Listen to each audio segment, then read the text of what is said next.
여러분 안녕하십니까? 계속해서 여수 MBC에서 전해드립니다. 해양수산 분야의 국정과제와 지역 현안을 공유하고 지역 차원에서 실천과제를 논의하는 자리가 마련됐습니다.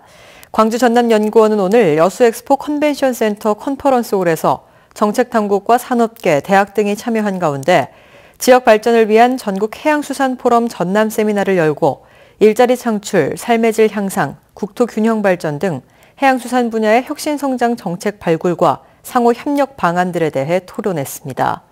특히 이번 세미나에서는 기후변화에 대응한 지역 수산자원 전략과 광양항 활성화 전략, 연안여객 대중교통화 전략 등 그동안 제기됐던 현안들이 집중 논의됐습니다. 광양 세풍산단 조성 사업을 위한 지방채 발행이 보류되면서 사업 차질이 우려되고 있습니다.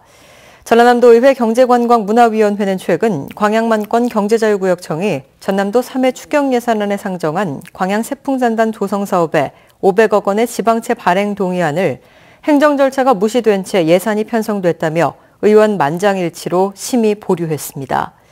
광양 세풍산업단지는 세풍지역 242제곱킬로미터 규모의 5,458억 원을 투자해 기능성 화학 소재와 바이오 패키징 소재, 광양제철소 연관산업 등 기업 유치를 위해 2020년 완공 목표로 추진되고 있습니다. 광양만권 경제자유구역청은 2단계 사업의 보상비와 공사비 등 1,100억 원 가운데 500억 원을 지방채로 조달하기 위해 이번 추경에 예산을 신청했습니다. 2018년 정원산업 디자인전 공모에서 순천시의 IT 기반 미래정원 모델이 선정돼 15억 원의 사업비가 지원됩니다. 이번 정원산업 디자인전에서 대한민국 제1호 국가정원을 보유한 순천시는 생태와 기술을 융합한 IT 기반의 미래정원 모델을 시연하는 등 4차 산업혁명에 부합하는 미래정원 트렌드를 제시해 높은 평가를 받았습니다. 특히 순천시의 모델은 도시재생을 위한 정원 조성 계획과 디자인전 구성 계획 등 사업 설명과 적격 심사에서 우수하게 평가돼 최종 선정됐습니다. 순천형 미래정원은 사물인터넷 신기술을 도입한 스마트 정원이며 미래정원의 모습과 정원용품을 소개하는 4차 산업혁명 디자인 공모전과 정원 관련 VR, AR 체험관, 미래정원 산업 전시, 판매관 등이 운영됩니다. 여수 낭만버스 시간을 달리는 버스커가 평균 탑승률 98%를 기록하며 올해의 모든 시간 여행을 마쳤습니다. 여수시는 지난 8월 5일부터 최근까지 매주 주말과 공휴일에 공연과 이벤트가 접목된 시티투어 프로그램인 낭만버스 시간을 달리는 버스커가 총 39차례 운영했으며 넉 달 동안 1,535명이 이용해 평균 탑승률이 98%였다고 밝혔습니다. 여수시는 내년에 시간을 달리는 버스커가 운영 기간을 5월에서 10월까지로 늘릴 계획이며 탑승자를 대상으로 한 모니터링 결과를 내년 프로그램에 반영할 계획이라고 밝혔습니다. 순천시가 도시재생 사업으로 추진한 순천 부읍성 서문 안내소와 서문터 정원 조성을 모두 마무리했습니다.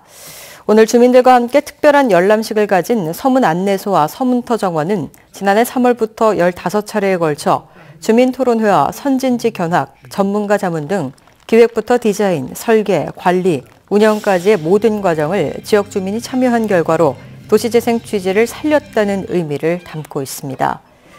순천시는 침체된 원도심을 살리기 위해 지난 4년 동안 시와 시민, 재생센터가 쉼없이 함께 해온 결과 골목에 생기가 돌고 전국에서 벤치마킹하는 대표 지역이 됐다며 생활문화 프로그램을 지속적으로 운영해 원도심이 역사와 문화, 예술로 다시 살아나길 기대한다고 밝혔습니다. 여수시의회가 최근 논란이 되고 있는 웅천 부영아파트 민원 현장을 직접 찾아 제기된 문제점을 현장 점검했습니다. 여수시의회 경제건설위원회 소속 의원들은 오늘 웅천 부영아파트 하자 발생 접수 상황실을 방문해 피해 입주민에 이어 부영주택 관계자 등과 면담을 갖고 아파트 시공 전반의 문제점과 향후 대책 마련 등 상황 판단과 대응책을 협의했습니다. 웅천 부영아파트 일부 입주민들은 지난해 준공된 신규 아파트의 욕실 타일이 쉽게 떨어지는 등 수개월 전부터 하자 민원을 제기해왔습니다.